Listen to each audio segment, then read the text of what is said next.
موضوع المصاريف والرسوم اللي اتفرضت على الطلبة. في ناس في الموضوع دوت مؤيدين، وفي ناس معارضين، وفي ناس يعني بمعنى أصح متفائلين ومتشائمين. لو انت متشائم فالفيديو ده أكيد ليك، ولو انت برضو متفائل فأكيد برضو الفيديو ده ليك.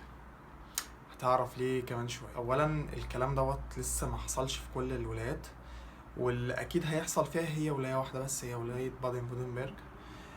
وبدأوا يتكلموا عن النورد راين. انا عارف ومتأكد ان النورد راين من اهم الولايات، بس لسه الموضوع ما اتطبقش، فمش عايزين نسبق الاحداث. بس حتى لو افترضنا ان النورد راين طبقته وكل الولايات طبقوا، يعني اسوأ سيناريو ممكن يحصل. ف ايه اللي ممكن نعمله؟ هنفضل نولول او هنوقف الطريق ونوقف حلمنا ونوقف كل حاجة احنا عايزين نعملها؟ لا، كل الفكرة ان احنا ممكن ناخد احتياطاتنا بدل ما نفضل نتكلم وكده. في مبادرة ان هو في زي موقع بتخش تسجل عليه وتقول انك انت مش موافق عن الموضوع دوت، والناس بتسجل. انا ماشي، انا مش ضد الموضوع ده، بس معلش يعني الطريقة ديت مش effective قوي، يعني مش في ايدك قوي انك انت تقدر تطلع من المشكلة لما تعمل كده. فاحنا عايزين طرق او حاجات تسهل الموضوع بحيث تكون في ايدينا 100%. ملناش دعوة بقى هم ينفذوا او اللي يعملوا اللي هم عايزينه، انت في نفس الوقت تكون مأمن نفسك وتقدر تكمل دراستك. لان من الاخر في نوعين من الناس: ناس سافرت وخلاص وشافت الموضوع وده صعب ان هي ترجع لازم تكمل، وناس ان هي موقفها احسن شوية ان هي تقدر تاخد حذرها وتقدر تظبط حالها ان هي تقدر تيجي. فاول حاجة ممكن الناس تعملها مثلا تبدأ تبعد عن الولايات اللي فيها كلام، او تنجز حالها بسرعة وتدخل كلية، عشان على حد قول الناس اللي بتقول ان هو لو انت دخلت الكلية قبل ما القرار يتطبق فانت القرار مش هيتطبق عليك. الحل بقى الجذري ان هو وانت من مصر، وده انا شايفه احسن حل، انك انت تحاول تخلص اللغة على قد ما تقدر. طب ايه دخل اللغة بموضوع الرسوم؟ هقولك.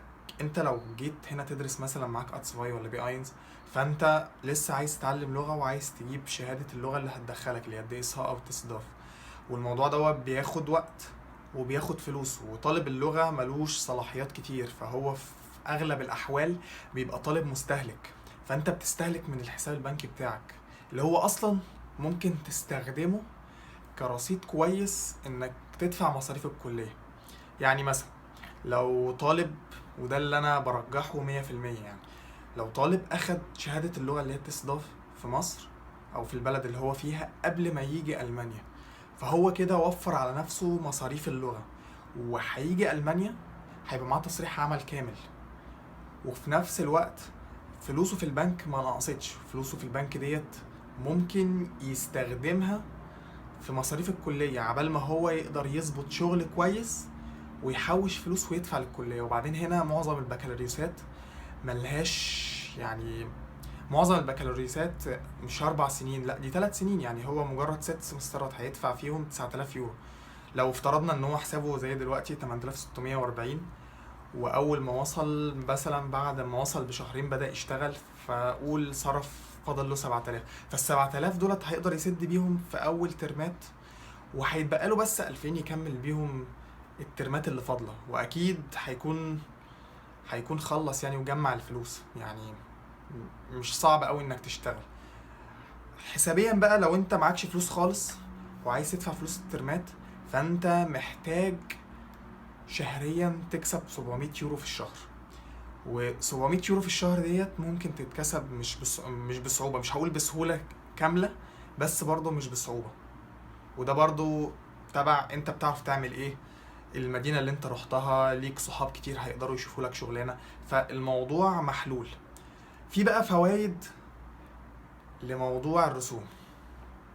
ايه هي؟ ان في كليات طبعا زي ما احنا عارفين فيها تنافس زي الكليات الطبية، وفي ناس كتير في العالم لما هتشوف ان في رسوم ولسه في لغة هتتعلمها فهتبدأ تكسل ان هي تعمل الموضوع ده. يا رب ما يكون حد فيكم منهم، بس ده هيؤدي ان التنافس هيقل، فممكن الطلبة تخش بمجاميع اقل، وده بالنسبة لناس كتير يبقى فرصة كويسة ان هي تلحق تحصل قبول، خصوصا في الكليات الطبية.